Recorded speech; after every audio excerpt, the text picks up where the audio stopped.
Ustadz, apakah setelah sholat sunnah qobliyah disunahkan pindah tempat ketika akan melakukan sholat wajib?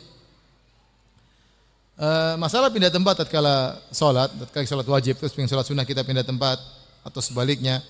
Ini masalah diperselisihkan oleh para ulama. Sebagian ulama memandang hadisnya diperselisihkan apakah dia sahih atau dhaif ya. Sebagian ulama mensahihkan, sebagian ulama mendhaifkan ya. Tetapi maksud saya kalau kita menganggap hadis tersebut sahih, kita ingin mengamalkan, maka jangan kita merepotkan orang ya. Dia lagi duduk, pindah. Jangan repotkan orang. Kalau dia mengerti kita berdiri, dia berdiri dengan sendirinya kemudian dia ingin berpindah, maka alhamdulillah. Tapi jangan kita repotkan apa? Dia lebih utama dengan tempatnya, maksud saya demikian ya. Kalau kita sendirian kita bebas mau pindah. Sebagian ulama mengatakan karena semakin banyak yang menjadi saksi tentang salatnya ya.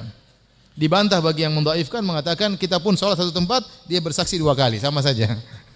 Jadi intinya ini kembali kepada hadis tersebut sahih atau tidak. Tetapi hadis ini tidak diamalkan di Masjid Nabawi ya.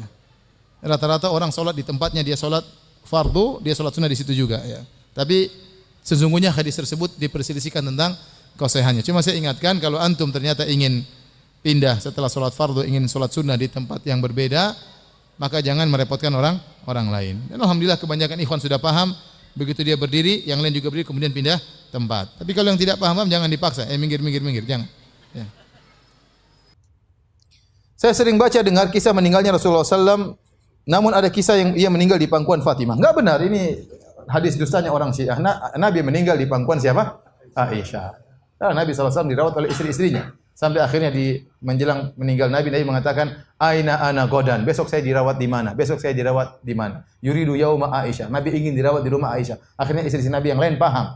Mereka mengorbankan jatah nginap mereka, semuanya diberikan kepada Aisyah. Kenapa? Nabi lagi sakit parah dan Nabi ingin dirawat di rumah Aisyah. Sampai akhirnya Nabi meninggal di pangkuan Aisyah radhiyallahu taala anha.